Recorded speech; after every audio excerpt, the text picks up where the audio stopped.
Farewell Speech. Fans, for the past 2 weeks you've been reading about a bad break I got. Yet today I consider myself the luckiest man on the face of the earth. I have been in ballparks for 17 years and have never received anything but kindness and encouragement from you fans. Look at these grand men. Which of you wouldn't consider it the highlight of his career just to associate with them for even one day? Sure, I'm lucky. Who wouldn't consider it an honor to have known Jacob Ruppert, also the builder of baseball's greatest empire, Ed Barrow, to have spent 6 years with that wonderful little fellow Miller Huggins, then to have spent the next 9 years with that outstanding leader, that smart student of psychology, the best manager in baseball today, Joe McCarthy. Sure, I'm lucky. When the New York Giants, a team you would give your right arm to beat, and vice versa, send you a gift, that's something. When everybody down to the groundskeepers and those boys in white coats remember you with trophies, that's something. When you have a wonderful mother-in-law who takes sides with you and squabbles against her own daughter, that's something. When you have a father and mother who work all their lives so that you can have an education and build your body, it's a blessing. When you have a wife who has been a tower of strength and shown more courage than you dreamed existed, that's the finest I know. So I close in saying that I might have had a tough break, but I have an awful lot to live for. Robert F. Kennedy, Speech after Assassination of Martin Luther King, Jr. I have bad news for you, for all of our fellow citizens, and people who love peace all over the world, and that is that Martin Luther King was shot and killed tonight. Martin Luther King dedicated his life to love and to justice for his fellow human beings, and he died because of that effort. In this difficult day, in this difficult time for the United States, it is perhaps well to ask what kind of a nation we are and what direction we want to move in. For those of you who are black, considering the evidence there evidently is that there were white people who were responsible, you can be filled with bitterness, with hatred, and a desire for revenge. We can move in that direction as a country, in great polarization, black people amongst black, white people amongst white, filled with hatred toward one another. Or we can make an effort, as Martin Luther King did, to understand and to comprehend and to replace that violence, that stain of bloodshed that has spread across our land, with an effort to understand with compassion and love. For those of you who are black and are tempted to be filled with hatred and distrust at the injustice of such an act against all white people, I can only say that I feel in my own heart the same kind of feeling. I had a member of my family killed, but he was killed by a white man. But we have to make an effort in the United States. We have to make an effort to understand, to go beyond these rather difficult times. My favorite poet was Aeschylus. He wrote, "In our sleep, pain which cannot forget falls drop by drop upon the heart until in our own despair, against our will, comes wisdom through the awful grace of God." What we need in the United States is not division. What we need in the United States is not hatred. What we need in the United States is not violence or lawlessness, but love and wisdom and compassion toward one another, and a feeling of justice towards those who still suffer within our country, whether they be white or they be black. So I shall ask you tonight to return home, to say a prayer for the family of Martin Luther King. That's true. But more importantly, to say a prayer for our own country, which all of us love, a prayer for understanding and that compassion of which I spoke. We can do well in this country. We will have difficult times. We've had difficult times in the past. We will have difficult times in the future. It is not the end of violence. It is not the end of lawlessness. It is not the end of disorder. But the vast majority of white people and the vast majority of black people in this country want to live together, want to improve the quality of our life, and want justice for all human beings who abide in our land. Let us dedicate ourselves to what the Greeks wrote so many years ago, to tame the savageness of man, and to make gentle the life of this world. Let us dedicate ourselves to that, and say a prayer for our country and for our people. Bill Clinton, Second Inaugural Address. My fellow citizens, at this last presidential inauguration of the 20th century, let us lift our eyes toward the challenges that await us in the next century. It is our great good fortune that time and chance have put us not only at the edge of a new century, in a new millennium, but on the edge of a bright new prospect in human affairs, a moment that will define our course and our character for decades to come. We must keep our old democracy forever young. Guided by the ancient vision of a promised land, let us set our sights upon a land of new promise. The promise of America was born in the 18th century out of the bold conviction that we are all created equal.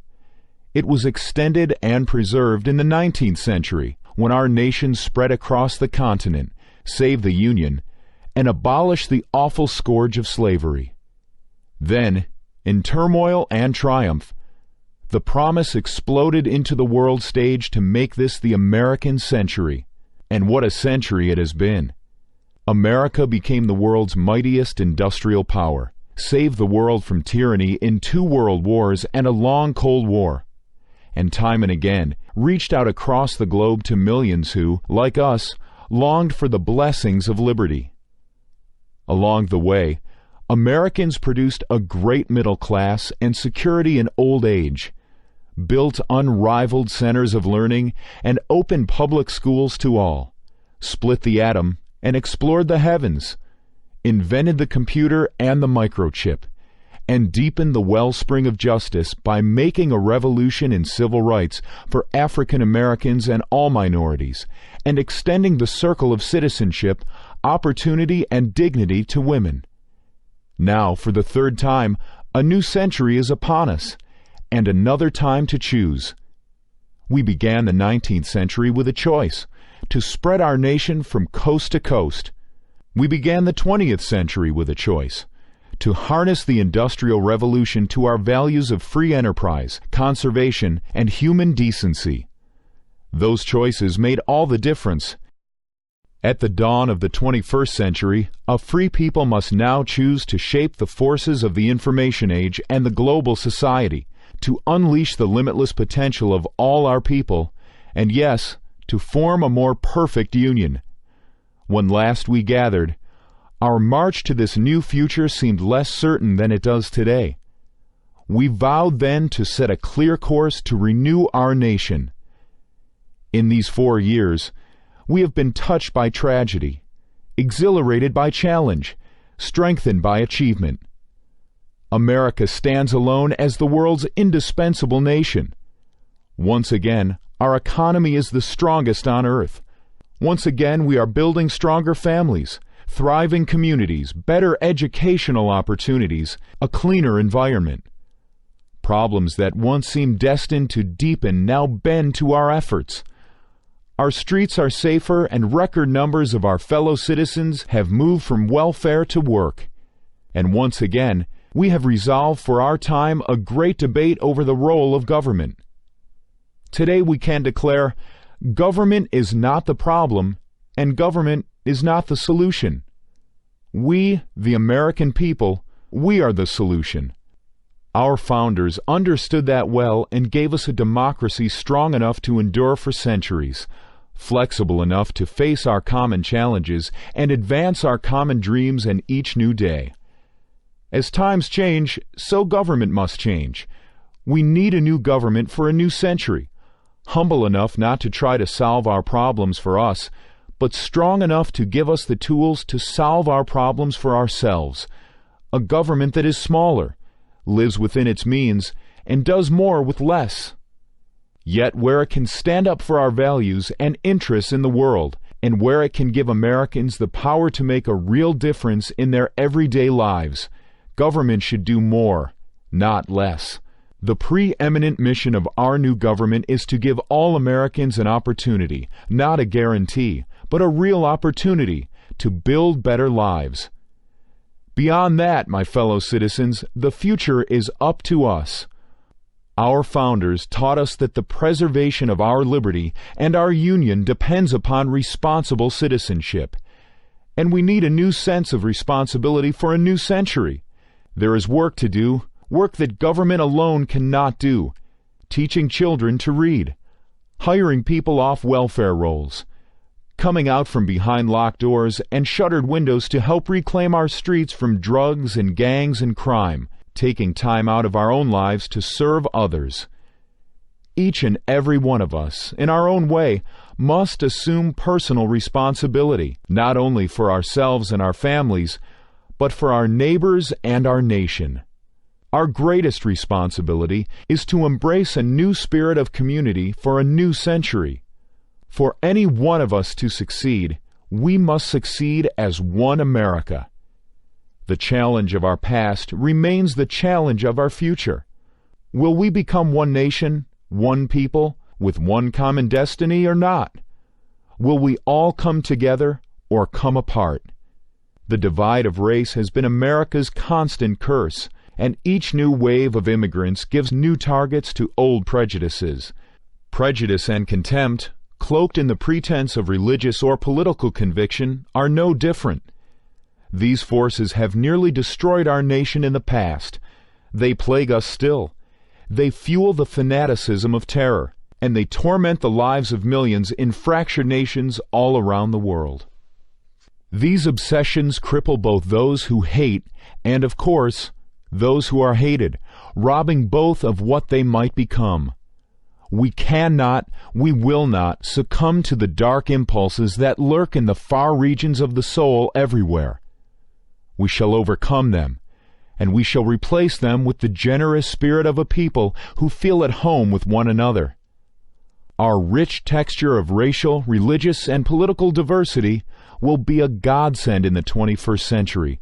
Great rewards will come to those who can live together, learn together, work together, forge new ties that bind together.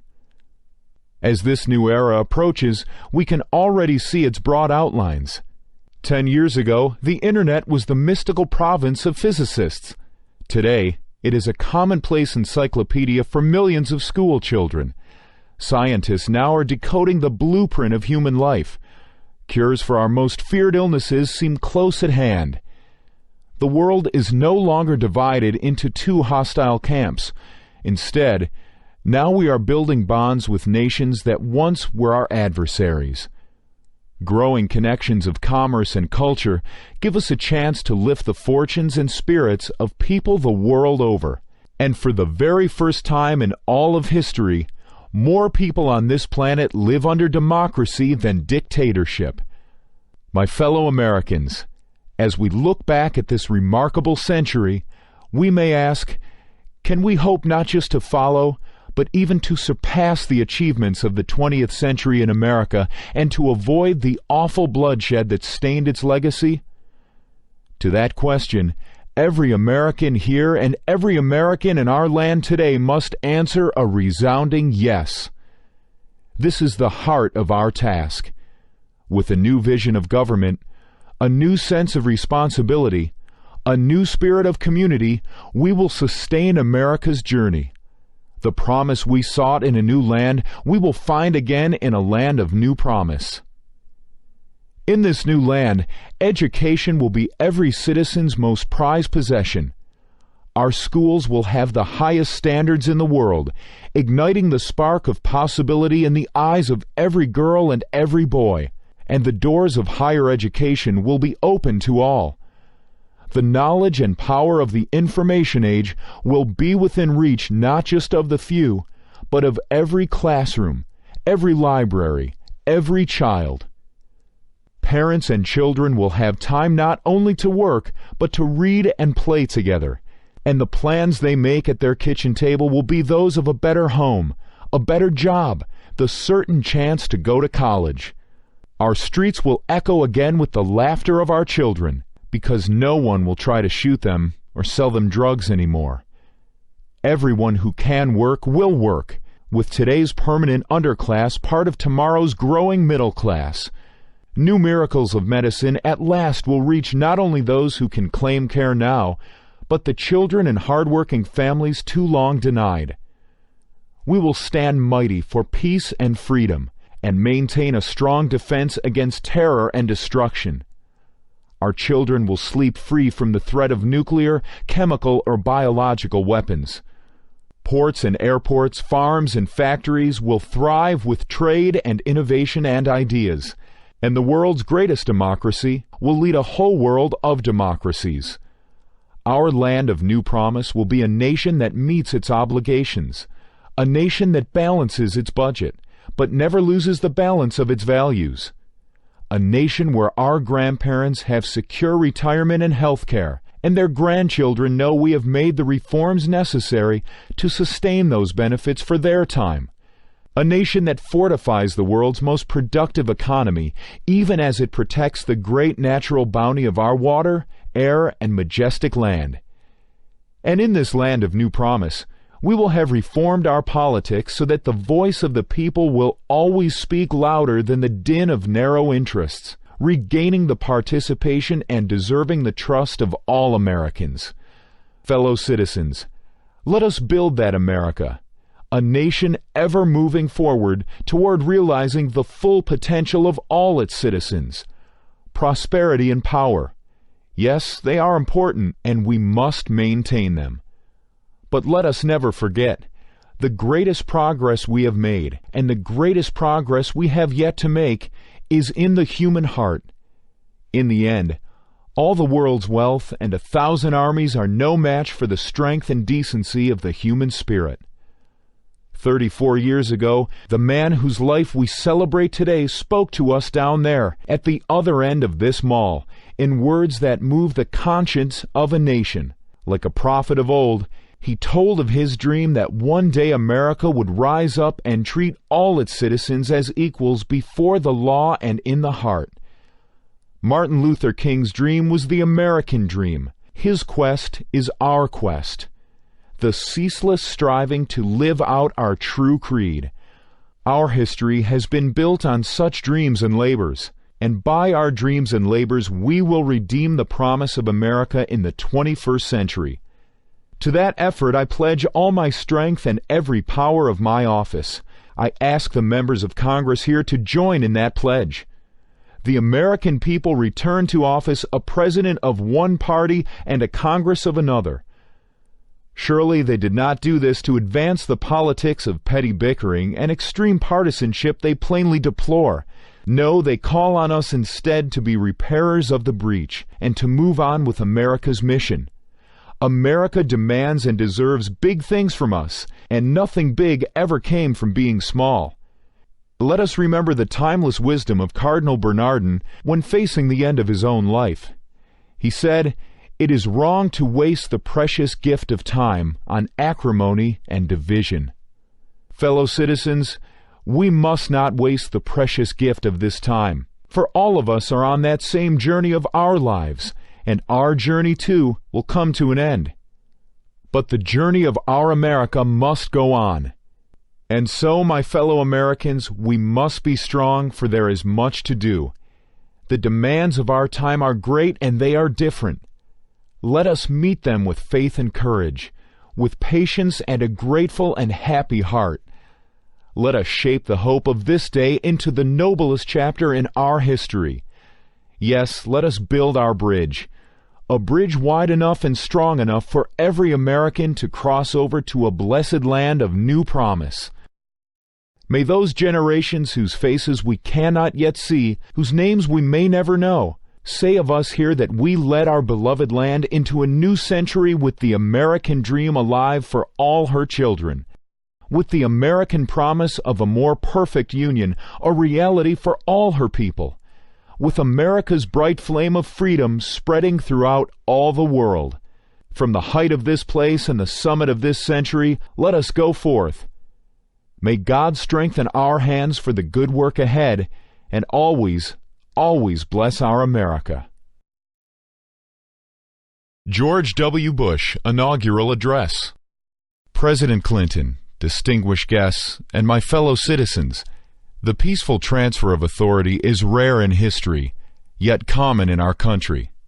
With a simple oath, we affirm old traditions and make new beginnings. As I begin, I thank President Clinton for his service to our nation, and I thank Vice President Gore for a contest conducted with spirit and ended with grace. I am honored and humbled to stand here, where so many of America's leaders have come before me, and so many will follow.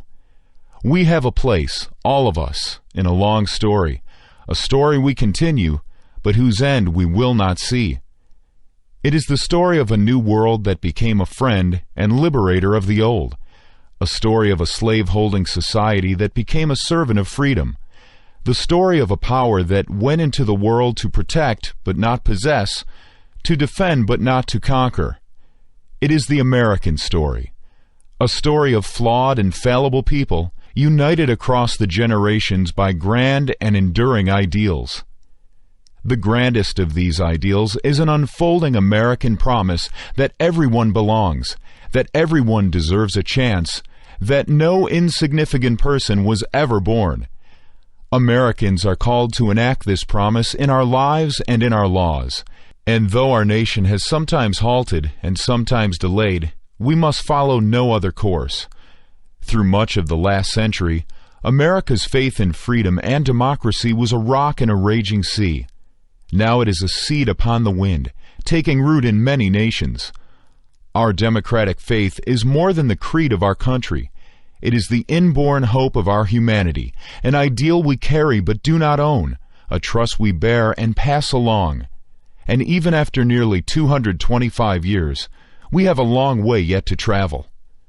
While many of our citizens prosper, others doubt the promise, even the justice of our own country. The ambitions of some Americans are limited by failing schools and hidden prejudice and the circumstances of their birth. And sometimes our differences run so deep, it seems we share a continent, but not a country. We do not accept this, and we will not allow it. Our unity, our union, is the serious work of leaders and citizens in every generation. And this is my solemn pledge. I will work to build a single nation of justice and opportunity. I know this is in our reach because we are guided by a power larger than ourselves who creates us equal in His image. And we are confident in principles that unite and lead us onward. America has never been united by blood or birth or soil. We are bound by ideals that move us beyond our backgrounds, lift us above our interests, and teach us what it means to be citizens.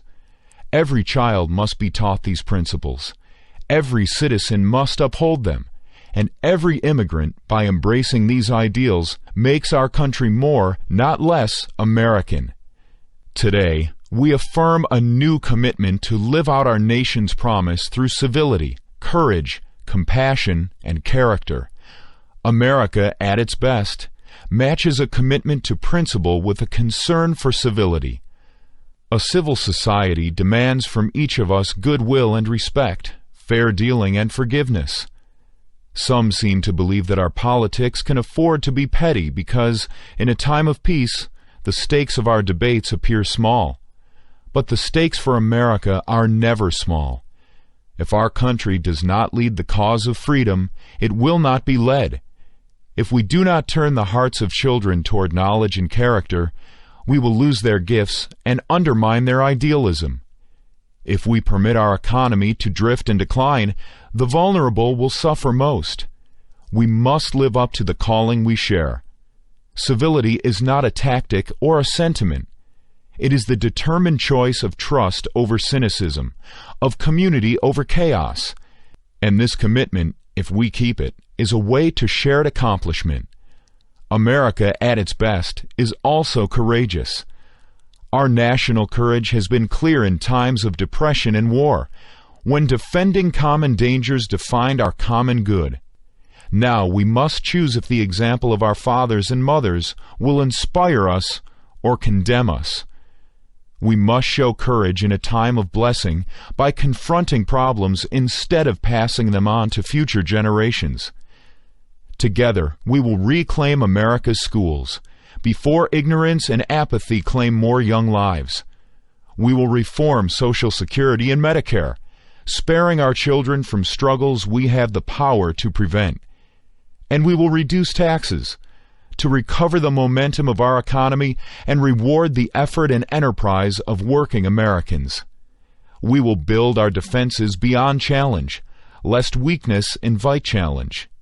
We will confront weapons of mass destruction so that a new century is spared new horrors. The enemies of liberty in our country should make no mistake. America remains engaged in the world by history and by choice, shaping a balance of power that favors freedom. We will defend our allies and our interests. We will show purpose without arrogance. We will meet aggression and bad faith with resolve and strength. And to all nations, we will speak for the values that gave our nation birth. America at its best is compassionate. In the quiet of American conscience, we know that deep, persistent poverty is unworthy of our nation's promise. And whatever our views of its cause, we can agree that children at risk are not at fault. Abandonment and abuse are not acts of God. They are failures of love. And the proliferation of prisons, however necessary, is no substitute for hope and order in our souls. Where there is suffering, there is duty. Americans in need are not strangers. They are citizens, not problems, but priorities. And all of us are diminished when any are hopeless. Government has great responsibilities for public safety and public health, for civil rights and common schools. Yet compassion is the work of a nation, not just a government. And some needs and hurts are so deep, they will only respond to a mentor's touch or a pastor's prayer. Church and charity, synagogue and mosque lend our communities their humanity, and they will have an honored place in our plans and in our laws. Many in our country do not know the pain of poverty, but we can listen to those who do. And I can pledge our nation to a goal. When we see that wounded traveler on the road to Jericho, we will not pass to the other side. America at its best is a place where personal responsibility is valued and expected. Encouraging responsibility is not a search for scapegoats. It is a call to conscience. And though it requires sacrifice, it brings a deeper fulfillment. We find the fullness of life not only in options but in commitments, and we find that children and community are the commitments that set us free. Our public interest depends on private character, on civic duty and family bonds and basic fairness, on uncounted, unhonored acts of decency which give direction to our freedom. Sometimes in life we are called to do great things, but as a saint of our times has said, every day we are called to do small things with great love. The most important tasks of a democracy are done by everyone. I will live and lead by these principles, to advance my convictions with civility, to pursue the public interest with courage, to speak for greater justice and compassion, to call for responsibility, and try to live it as well. In all these ways, I will bring the values of our history to the care of our times. What you do is as important as anything government does. I ask you to seek a common good beyond your comfort, to defend needed reforms against easy attacks, to serve your nation beginning with your neighbor. I ask you to be citizens. Citizens, not spectators. Citizens, not subjects. Responsible citizens, building communities of service and a nation of character. Americans are generous and strong and decent, not because we believe in ourselves, but because we hold beliefs beyond ourselves.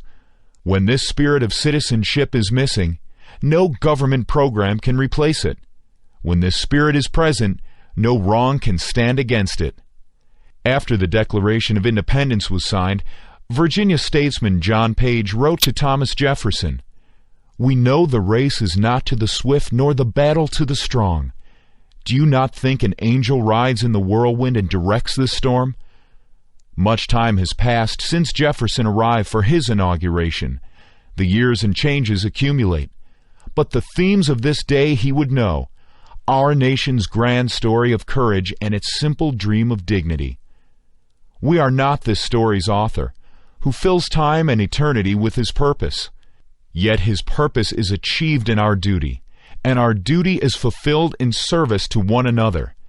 Never tiring, never yielding, never finishing, we renew that purpose today, to make our country more just and generous, to affirm the dignity of our lives and every life. This work continues. This story goes on, and an angel still rides in the whirlwind and directs this storm. God bless you all, and God bless America. Naomi Wolf, A Woman's Place. Even the best of revolutions can go awry when we internalize the attitudes we are fighting. The class of 1992 is graduating into a violent backlash against the advances women have made over the last 20 years. This backlash ranges from a senator using The Exorcist against Anita Hill to beer commercials with the Swedish bikini team. Today, I want to give you a backlash survival kit, a 4-step manual to keep the dragons from taking up residence inside your own heads. My own commencement at Yale 8 years ago was the graduation from hell. The speaker was Dick Cavett, rumored to have been our president's brother in an all-male secret society. Mr. Cavett took the microphone and paled at the sight of hundreds of female about-to-be Yale graduates. When I was a graduate, I recall he said, there were no women. The women went to Vassar. At Vassar, they had nude photographs taken of the women in gym class to check their posture. One year, the photos were stolen and turned up for sale in New Haven's red light district. His punchline? The photos found no buyers. I'll never forget that moment. There we were, silent in our black gowns, our tassels, our brand new shoes. We dared not break the silence with hisses or boos, out of respect for our families, who'd come so far, and they kept still out of concern for us. Consciously or not, Mr. Cavett was using the beauty myth aspect of the backlash. When women come too close to masculine power, someone will draw critical attention to their bodies. We might be Elis, but we still wouldn't make pornography worth buying. That afternoon, several hundred men were confirmed in the power of a powerful institution, but many of the women felt the shame of the powerless, the choking on silence, the complicity, the helplessness. We were orphaned from the institution. I want to give you the commencement talk that was denied to me. Message number 1 in your survival kit. Redefine becoming a woman. Today, you have become women, but that sounds odd in ordinary usage. What is usually meant by, you're a real woman now, you become a woman when you menstruate for the first time, or when you lose your virginity, or when you have a child. These biological definitions are very different from how we say boys become men. One becomes a man when he undertakes responsibility or completes a quest. But you too, in some ways more than your male friends graduating today, have moved into maturity through a solidarity quest for the adult self. Naomi Wolf, A Woman's Place. When I wrote a book that caused controversy, I saw how big a dragon was this paralysis by niceness. The beauty myth argues that newly rigid ideals of beauty are instruments of a backlash against feminism, designed to lower women's self-esteem for a political purpose. Many positive changes followed the debate, but all that would dwindle away when someone yelled at me, as for instance cosmetic surgeons did on TV, when I raised questions about silicone implants. Oh no, I'd quail. People are mad at me. Then I read something by poet Audre Lorde. She'd been diagnosed with breast cancer. I was going to die, she wrote, sooner or later, whether or not I had even spoken myself. My silences had not protected me. Your silences will not protect you. What are the words you do not have yet? What are the tyrannies you swallow day by day and attempt to make your own until you will sicken and die of them, still in silence? We've been socialized to respect fear more than our own need for language. I began to ask each time, what's the worst that could happen to me if I tell this truth? Unlike women in other countries, our breaking silence is unlikely to have us jailed, disappeared, or run off the road at night. Our speaking out will irritate some people, get us called bitchy or hypersensitive, and disrupt some dinner parties. And then, our speaking out will permit other women to speak until laws are changed and lives are saved, and the world is altered forever. Next time, ask what's the worst that will happen, then push yourself a little further than you dare. Once you start to speak, people will yell at you, and they will interrupt you, put you down, and suggest it's personal. And the world won't end. And the speaking will get easier and easier, and you will find you have fallen in love with your own vision, which you may never have realized you had. And you will lose some friends and lovers, and realize you don't miss them. And new ones will find you and cherish you. And you will still flirt and paint your nails and dress up and party because, as I think Emma Goldman said, if I can't dance, I don't want to be part of your revolution. And at last, you'll know with surpassing certainty that only one thing is more frightening than speaking your truth. And that is not speaking. Diana, Princess of Wales. As the Red Cross have expressed it, each victim who survives will incur lifetime expenses for surgery and prosthetic care totaling between $2,000 and $3,000. That is an intolerable load for a handicapped person in a poor country. That is something to which the world should urgently turn its conscience. In Angola, 1 in every 334 members of the population is an amputee. Angola has the highest rate of amputees in the world. How can countries which manufacture and trade in these weapons square their conscience with such human devastation?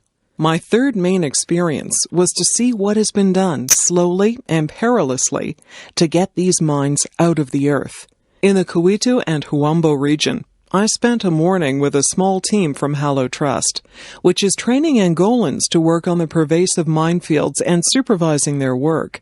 I speak of our team because men of the Mines Advisory Group, or in this instance the Hallow Trust, who volunteer for this hazardous work, are usually former members of our own services. I take this opportunity to pay my tribute to the work these men do on our behalf. The perils they encounter are not just confined to mines. 2 members of the Mines Advisory Group team in Cambodia, Chris Howes and Hun Horth, were kidnapped by the Khmer Rouge a year ago, and their fate is uncertain. We can only pray for their safe return. Much ingenuity has gone into making some of these mines. Many are designed to trap an unwary deminer. Whenever such tricky mines appear, the deminer will call in one of the supervising team, who will then take over. That is what keeps their lives perpetually at risk. It might be less hazardous, I reflect, after my visit to Angola, if some of the technical skills used in making mines had been applied to better methods of removing them. Many of these mines are relatively cheap. They can be bought for $5 apiece or less. Tracing them, lifting them, and disposing of them costs far more, sometimes as much as 100 times more. Angola is full of refugees returning after a long war. They present another aspect of this tragedy. The refugee turns towards home, often ignorant of conditions in his homeland. He knows of mines, but homeward bound, eagerness to complete the journey gets the better of him. Or he finds mines on what was once his land and attempts to clear them. There were many examples of that in Angola. These mines inflict most of their casualties on the people who are trying to meet the elementary needs of life. They strike the wife or the grandmother, gathering firewood for cooking. They ambushed the child sent to collect water for the family. I was impressed to see the work being done by many of the world's agencies on mine awareness. If children can be taught at school, if adults can be helped to learn what to do and what not to do in regions that have been mined, then lives can be saved and injuries reduced. Margaret Thatcher. Europe is not the creation of the Treaty of Rome, nor is the European idea the property of any group or institution. We British are as much heirs to the legacy of European culture as any other nation. Our links to the rest of Europe, the continent of Europe, have been the dominant factor in our history. For 300 years, we were part of the Roman Empire, and our maps still trace the straight lines of the roads the Romans built. Our ancestors, Celts, Saxons, and Danes, came from the continent. Our nation was, in that favorite community word, restructured under Norman and Angevin rule in the 11th and 12th centuries. This year we celebrate the 300th anniversary of the Glorious Revolution in which the British crown passed to Prince William of Orange and Queen Mary. We visit the great churches and cathedrals of Britain, read our literature, and listen to our language. All bear witness to the cultural riches which we have drawn from Europe and other Europeans from us. We in Britain are rightly proud of the way in which, since Magna Carta in 1215, we have pioneered and developed representative institutions to stand as bastions of freedom. And proud, too, of the way in which, for centuries, Britain was home for people from the rest of Europe who sought sanctuary from tyranny. But we know that without the European legacy of political ideas, we could not have achieved as much as we did. From classical and medieval thought, we have borrowed that concept of the rule of law which marks out a civilized society from barbarism. And on that idea of Christendom, for long synonymous with Europe, with its recognition of the unique and spiritual nature of the individual, we still base our belief in personal liberty and other human rights. Too often, the history of Europe is described as a series of interminable wars and quarrels. Yet from our perspective today, surely what strikes us most is our common experience. For instance, the story of how Europeans explored and colonized, and yes, without apology, civilized much of the world, is an extraordinary tale of talent, skill, and courage. We British have, in a special way, contributed to Europe.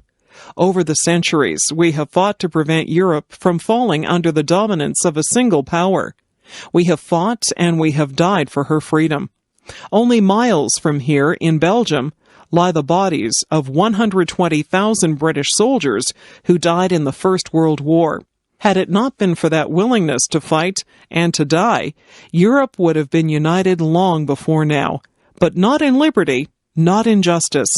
It was British support to resistance movements throughout the last war that helped to keep alive the flame of liberty in so many countries until the day of liberation.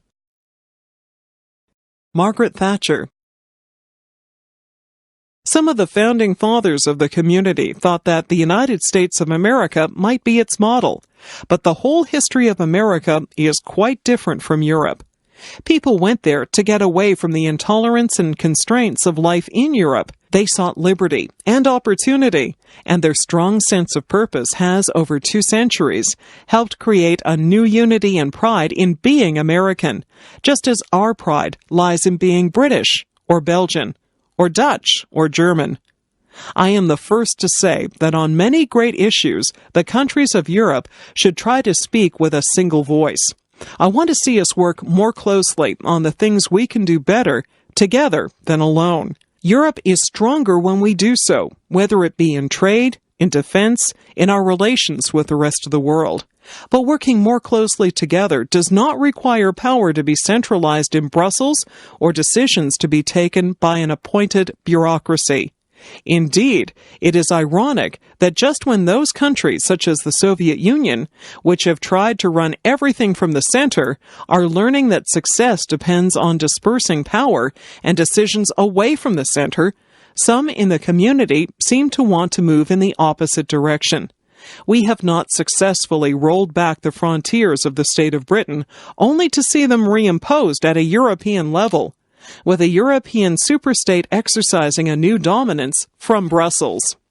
Certainly, we want to see Europe more united and with a greater sense of common purpose, but it must be in a way which preserves the different traditions, parliamentary powers, and sense of national pride in one's own country, for these have been the source of Europe's vitality through the centuries.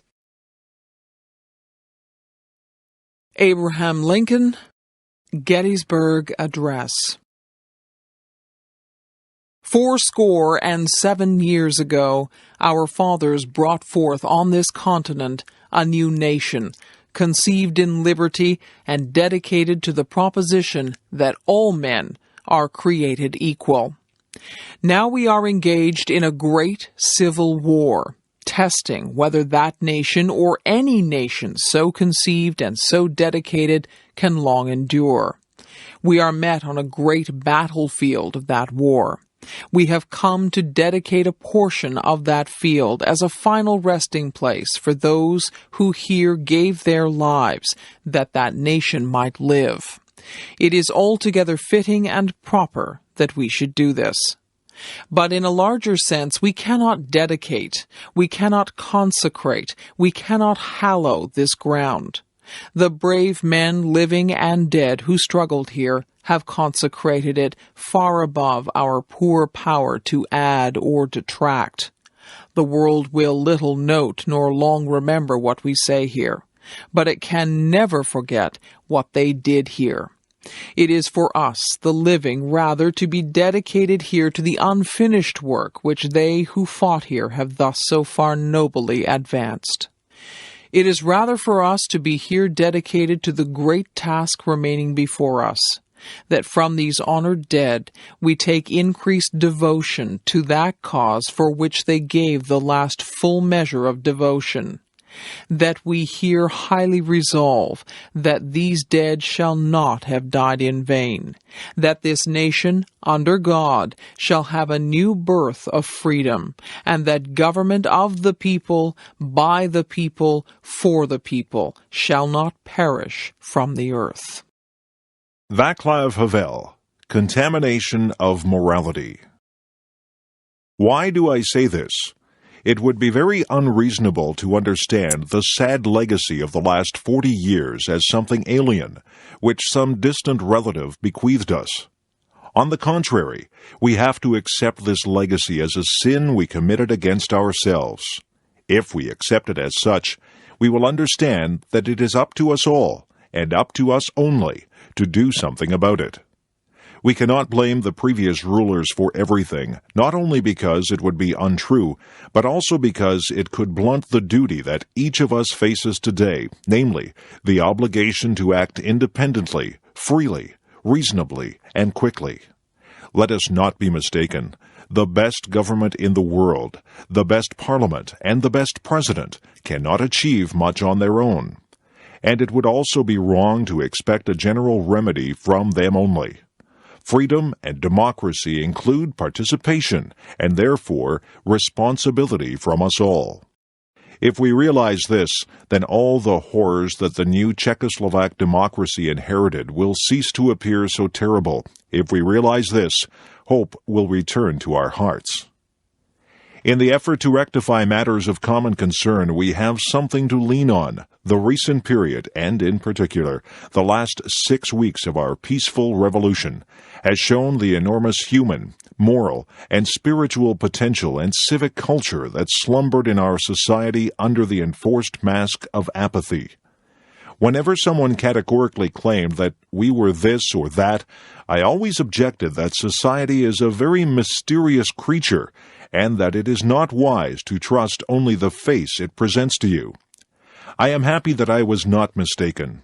Everywhere in the world, people wonder where those meek, humiliated, skeptical, and seemingly cynical citizens of Czechoslovakia found the marvelous strength to shake from their shoulders in several weeks, and in a decent and peaceful way, the totalitarian yoke. And let us ask, from where did the young people who never knew another system take their desire for truth, their love of free thought, their political ideas, their civic courage, and civic prudence? How did it happen that their parents, the very generation that had been considered as lost, joined them? How is it possible that so many people immediately knew what to do and none of them needed any advice or instruction? Masaryk based his politics on morality.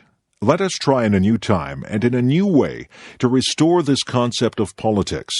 Let us teach ourselves and others that politics should be an expression of a desire to contribute to the happiness of the community, rather than of a need to cheat or rape the community. Let us teach ourselves and others that politics can be not only the art of the possible, especially if this means the art of speculation, calculation, intrigue, secret deals, and pragmatic maneuvering, but that it can even be the art of the impossible, namely, the art of improving ourselves and the world. Arthur Scargill, Criticism of Tory Policies. Today, our nation, after 8 years under the Tories, is on the brink of utter chaos, facing both social and economic collapse. Our basic industries have been butchered. Our manufacturing base has been eroded, with hundreds of businesses, large and small, gone to the wall, while the nation has become increasingly dependent on imported goods. The human consequences of this industrial and economic devastation are terrible. Over 8 million people struggle for survival on or below the poverty line, and 4.5 million people are unemployed. Thousands of families are homeless. The number of homeless families in Britain has doubled since 1978, while the enforced repossession of homes is at an all-time record because so many can no longer manage to maintain mortgage payments. Even more people, meanwhile, try to cope as best they can in derelict, often dangerous dwellings. 1.25 million homes are unfit to live in, while house building investment throughout Britain has been slashed by 60% since 1979. Sickness and ill health of all kinds are rampant, and they are made even more terrible by the crisis in the National Health Service and throughout the welfare system. The Tories have been utterly ruthless in their butchery of health and welfare provisions. The NHS, once the pride of our nation, has been reduced to a critical condition through hospital closures, medical staff cutbacks, the lack and withdrawal of resources and vital equipment, and the privatization of key services. Approximately 700,000 people await today for hospital treatment, and an increasing number will not receive that treatment before it is too late. Thousands of people who are suffering from serious, often fatal diseases are being turned away through lack of hospital beds and staff. Our social services are faced with ever-increasing family and community problems as Tory attacks take their toll, with children and old people among those most vulnerable. Our education system is also in chaos as students and teachers struggle against yet more cutbacks, fewer resources, and for our youngsters it must seem often a pointless exercise, with jobs, training, and access to higher education becoming more and more difficult to attain. Their teachers, meanwhile, like many other trade unionists, have had their negotiating rights removed by the government, and their commitment to teaching the nation's children treated with contempt.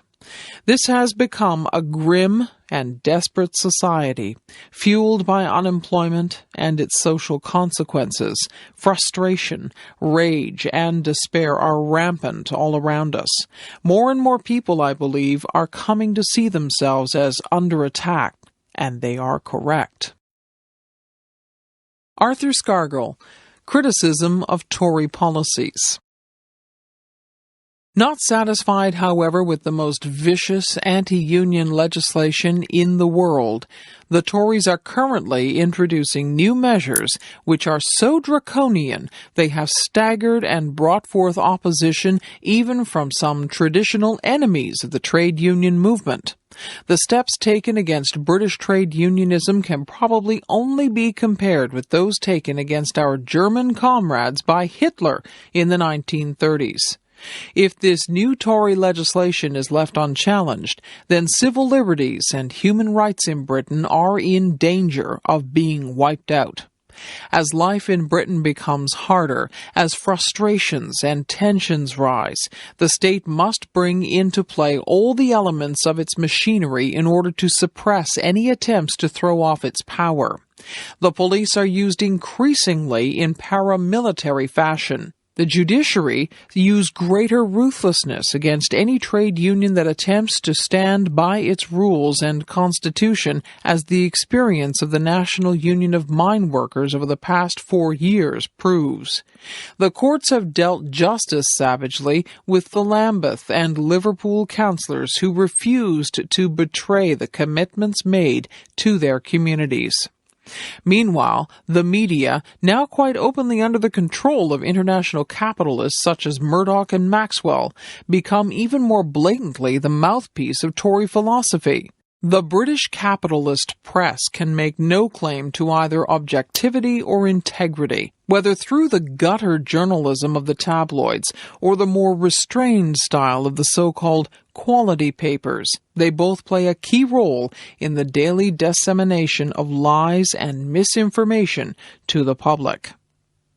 This is but an outline of the situation which today faces the British labour and trade union movement. The terrible irony about it is that whilst throughout our movement there is general agreement on the ravages of the Tory attack, and agreement that it should be stopped, we have not united in an effective force to combat those ravages and challenge the system which has forced them onto our class. On the contrary, rather than uniting to fight our common enemy, our movement has been diverted time and time again by internal attacks aimed disgracefully at the very sections which have fought so bravely to carry out Labour Party and TUC policies by battling to save jobs, industries, communities, and services. Margaret Thatcher has been absolutely clear in recognizing her enemy. It is socialism, and she has openly declared her intention of wiping it off the British agenda. Harriet Tubman. Before the American Civil War, the economy of the southern states was based on the use of slave labor. The social and political leaders of the Old South were the plantation owners. Many of these owned hundreds of black slaves. The slaves were mainly used to pick crops like cotton and tobacco. Harriet Tubman was born in 1820 in the state of Maryland. As a girl of 7, she was sent into the fields to work with the adult slaves. The slaves worked from sunrise to sunset, picking the crops. Often they sang songs while they worked. Slaves were not taught to read or write. It was feared that reading and writing would help slaves to escape the plantations. Harriet Tubman was illiterate. Later in life, when she was in danger of being captured, she picked up a book and pretended to read it. This fooled the bounty hunters. When she was 15, Harriet helped another slave to escape. The overseer was so angry with her that he hit her over the head with an iron weight. Harriet was knocked unconscious for many days. All the rest of her life she suffered from headaches and sudden sleeping spells. Harriet escaped from the plantation to Philadelphia, Pennsylvania. Since Pennsylvania was not a slave state, Harriet was fairly safe there. She was able to return secretly to the plantation and bring the rest of her family to freedom. There were already people working to bring black slaves up from the South to freedom. These people, both white and black, used the language of the railroad. Escaped slaves were called passengers, safe houses were called stations, and the guides were called conductors. Harriet soon became a conductor in the Underground Railway. In 1850, the American government passed a second Fugitive Slave Act. This put more pressure on northern states to return escaped slaves to the South. Because of this, the Underground Railway went further north to Canada.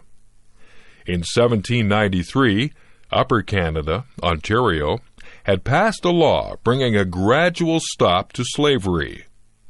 In 1834, slavery was abolished in the whole British Empire. A lot of escaped slaves had come to Canada before 1850, but now nearly all escaped slaves tried to go there. Harriet Tubman rented a house in St. Catharines, Ontario. This provided a shelter for new arrivals. Harriet made about 11 trips from Canada to the U.S. during these years. In all, she brought back about 300 people. Escaped slaves had to travel by night and suffered hardships in bad weather. They had to hide during the day wherever they could. Harriet did not allow any passengers to turn back. That might endanger the whole Underground Railway. When the slave owners heard about Harriet, they offered a reward for her capture, but no one caught her or turned her in. When the Civil War broke out in 1861, she acted as a spy for the northern states. After the war, she married a black American soldier, Nelson Davis. In 1869, a book was written about Harriet Tubman. Black slaves knew Harriet as Moses. The Bible tells the story of how Moses led the people of Israel out of slavery in Egypt. He led them north to Palestine. In the same way, Harriet Tubman delivered many of her people from slavery and led them north to freedom. Prince Charles, Ugly Buildings. At last, people are beginning to see that it is possible and important in human terms to respect old buildings, street plans, and traditional scales, and at the same time not to feel guilty about a preference for facades, ornaments, and soft materials. At last, after witnessing the wholesale destruction of Georgian and Victorian housing in most of our cities, people have begun to realize that it is possible to restore old buildings, and what is more, that there are architects willing to undertake such projects.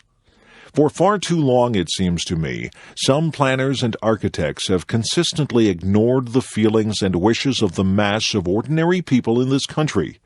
Perhaps, when you think about it, it is hardly surprising, as architects tend to have been trained to design buildings from scratch, to tear down and rebuild. A large number of us have developed a feeling that architects tend to design houses for the approval of fellow architects and critics, not for the tenants. To be concerned about the way people live, about the environment they inhabit, and the kind of community that is created by that environment should surely be one of the prime requirements of a really good architect. It has been most encouraging to see the development of community architecture as a natural reaction to the policy of decanting people to new towns and overspill estates where the extended family patterns of support were destroyed and the community life was lost. Now, moreover, we are seeing the gradual expansion of housing cooperatives, particularly in the inner city areas of Liverpool, where the tenants are able to work with an architect of their own who listens to their comments and their ideas and tries to design the kind of environment they want, rather than the kind which tends to be imposed upon them without any degree of choice. What I believe is important about community architecture is that it has shown ordinary people that their views are worth having, that architects and planners do not necessarily have the monopoly of knowing best about taste, style, and planning, that they need not be made to feel guilty or ignorant if their natural preference is for the more traditional designs, for a small garden, for courtyards, arches, and porches, and that there is a growing number of architects prepared to listen and to offer imaginative ideas. It would be a tragedy if the character and skyline of our capital city were to be further ruined, and St. Paul's dwarfed by yet another giant glass stump, better suited to downtown Chicago than the city of London. It is hard to imagine that London before the last war must have had one of the most beautiful skylines of any great city, if those who recall it are to be believed. Those who do say that the affinity between buildings and the earth, in spite of the city's immense size, was so close and organic that the houses looked almost as though they had grown out of the earth and had not been imposed upon it, grown, moreover, in such a way that as few trees as possible were thrust out of the way. Those who knew it then and loved it, as so many British love Venice without concrete stumps and glass towers, and those who can imagine what it was like, must associate with the sentiments in one of Aldous Huxley's earliest and most successful novels, Antic Hay, where the main character, an unsuccessful architect, reveals a model of London as Christopher Wren wanted to rebuild it after the Great Fire, and describes how Wren was so obsessed with the opportunity the fire gave the city to rebuild itself into a greater and more glorious vision. What, then, are we doing to our capital city now? What have we done to it since the bombing during the war? What are we shortly going to do to one of its most famous areas, Trafalgar Square? Instead of designing an extension to the elegant facade of the National Gallery which complements it and continues the concept of columns and domes, it looks as if we may be presented with a kind of vast municipal fire station, complete with the sort of tower that contains the siren. I would understand better this type of high-tech approach if you demolish the whole of Trafalgar Square and started again with a single architect responsible for the entire layout. But what is proposed is like a monstrous carbuncle on the face of a much-loved and elegant friend. Apart from anything else, it defeats me why anyone wishing to display the early Renaissance pictures belonging to the gallery should do so in a new gallery, so manifestly at odds with the whole spirit of that age of astonishing proportion. Why can't we have those curves and arches that express feeling and design? What is wrong with them? Why has everything got to be vertical, straight, unbending, only at right angles, and functional? Robert Runcie after the Falklands War. Man without God finds it difficult to achieve this revolution inside himself, but talk of peace and reconciliation is just fanciful and theoretical unless we are prepared to undergo such a revolution. Many of the reports I have heard about the troops engaged in this war refer to moments when soldiers have been brought face to face with what is fundamental in life and have found new sources of strength and compassion even in the midst of conflict. Ironically, it has sometimes been those spectators who remained at home, whether supporters or opponents of the conflict, who continue to be most violent in their attitudes and untouched in their deepest selves. Man without God is less than man. In meeting God, a man is shown his failures and his lack of integrity, but he is also given strength to turn more and more of his life and actions into love and compassion for other men like himself. It is necessary to the continuance of life on this planet that more and more people make this discovery. We have been the choice. Man possesses the power to obliterate himself, sacrificing the whole race on the altar of some God substitute. Or he can choose life in partnership with God, the Father of all. I believe there is evidence that more and more people are waking up to the realization that this crucial decision peers us in the face here and now. Cathedrals and churches are always places into which we bring human experiences, birth, marriage, death, our flickering communion with God, our fragile relationships with each other, so that they may be deepened and directed by the Spirit of Christ. Today we bring our mixture of thanksgiving, sorrows, and aspirations for a better ordering of this world. Pray God that He may purify, enlarge, and redirect these in the ways of His kingdom of love and peace. Amen. Salman Rushdie, Life Under Threat.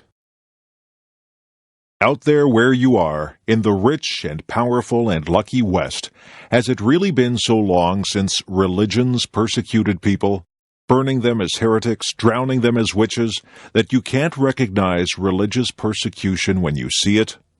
The original metaphor has reasserted itself. I'm back in the balloon, asking for the right to live. What is my single life worth? Despair whispers in my ear. Not a lot, but I refuse to give in to despair. I refuse to give in to despair because I've been shown love as well as hatred. I know that many people do care and are appalled by the crazy upside-down logic of the post-fatwa world, in which a single novelist can be accused of having savaged or mugged a whole community, becoming its tormentor instead of its tarred and feathered victim, and the scapegoat for all its discontents. Many people do ask, for example, when a white pop star turned Islamic fanatic speaks approvingly about killing an Indian immigrant, how does the Indian immigrant end up being called the racist? Or again, what minority is smaller and weaker than a minority of one? I refuse to give in to despair, even though for 1,000 days and more I've been put through a degree course in worthlessness, my own personal and specific worthlessness. My first teachers were the mobs marching down distant boulevards, baying for my blood and finding soon enough their echoes on the English streets. I could not understand the force that makes parents hang murderous slogans around their children's necks. I have learned to understand it. It burns books and effigies and thinks itself holy. But at first, as I watched the marchers, I felt them trampling on my heart. Once again, however, I have been saved by instances of fair-mindedness, of goodness. Every time I learn that a reader somewhere has been touched by the satanic verses, moved and entertained and stimulated by it, it arouses deep feelings in me. And there are more and more such readers nowadays, my postbag tells me, readers, including Muslims, who are willing to give my burned, spurned child a fair hearing at long last. Sometimes I think that one day Muslims will be ashamed of what Muslims did in these times, will find the Rushdie affair as improbable as the West now finds martyr burning. One day they may agree that, as the European Enlightenment demonstrated, freedom of thought is precisely freedom from religious control, freedom from accusations of blasphemy. Maybe they'll agree, too, that the row over the satanic verses was at the bottom of an argument about who should have power over the grand narrative, the story of Islam, and that power must belong equally to everyone. That even if my novel were incompetent, its attempt to retell the story would still be important. That if I failed, others must succeed, because those who do not have power over the story that dominates their lives, power to retell it, rethink it, deconstruct it, joke about it, and change it as times change, truly are powerless, because they cannot think new thoughts. Salman Rushdie, Life Under Threat. It seems reasonable to deduce that the secret deal made at the United Nations hasn't worked. Dismayingly, however, the talk as I write is all of improving relations with Iran still further, while the Rushdie case is described as a side issue. Is this a balloon I'm in or the dustbin of history? Let me be clear, there is nothing I can do to break this impasse. The fatwa was politically motivated to begin with. It remains a breach of international law, and it can only be solved at the political level. To effect the release of the Western hostages in Lebanon, great levers were moved, great forces were brought into play. For Mr. Richter, 70 million in frozen Iraqi assets were thawed. What then is a novelist under terrorist attack worth? Despair murmurs once again, not a plugged nickel. But I refuse to give in to despair. You may ask why I'm so sure there's nothing I can do to help myself out of this jam. At the end of 1990, dispirited and demoralized, feeling abandoned even then in consequence of the British government's decision to patch things up with Iran, and with my marriage at an end, I faced my deepest grief, my unquenchable sorrow at having been torn away from, cast out of, the cultures and societies from which I'd always drawn my strength and inspiration, that is, the broad community of British Asians and the broader community of Indian Muslims. I determined to make my peace with Islam, even at the cost of my pride. Those who were surprised and displeased by what I did perhaps failed to see that I was not some deracinated Uncle Tom Wog. To these people it was apparently incomprehensible that I should seek to make peace between the warring halves of the world, which were also the warring halves of my soul, and that I should seek to do so in a spirit of humility instead of the arrogance so often attributed to me. In good faith, I wrote, "Perhaps a way forward might be found through the mutual recognition of our mutual pain, but even moderate Muslims had trouble with this notion. What pain, they asked, could I possibly have suffered? What was I talking about?" As a result, the really important conversations I had in this period were with myself. I said, "Salman, you must send a message loud enough to be heard all over the world. You must make ordinary Muslims see that you aren't their enemy, and make the West understand a little more of the complexity of Muslim culture." It was my hope that Westerners might say, well, if he's the one in danger and yet he's willing to acknowledge the importance of his Muslim roots, then perhaps we ought to start thinking a little less stereotypically ourselves. No such luck, though. The message you send isn't always the one that's received. Salman Rushdie, Life Under Threat. Suddenly I was, metaphorically, among people whose social attitudes I'd fought for all my life. For example, their attitudes about women. One Islamicist boasted to me that his wife would cut his toenails while he made telephone calls, and suggested I find such a spouse. Or about gays. One of the imams I met in December 1990 was on TV soon afterwards denouncing Muslim gays as sick creatures who brought shame on their families and who ought to seek medical and psychiatric help. Had I truly fallen in among such people? That was not what I meant at all. Facing the intransigence, the Philistine scorn of so much of actually existing Islam, I reluctantly concluded that there was no way for me to help bring into the Muslim culture I dreamed of the progressive, irreverent, skeptical, argumentative, playful, and unafraid culture, which is what I've always understood as freedom. Not me, not in this lifetime, no chance.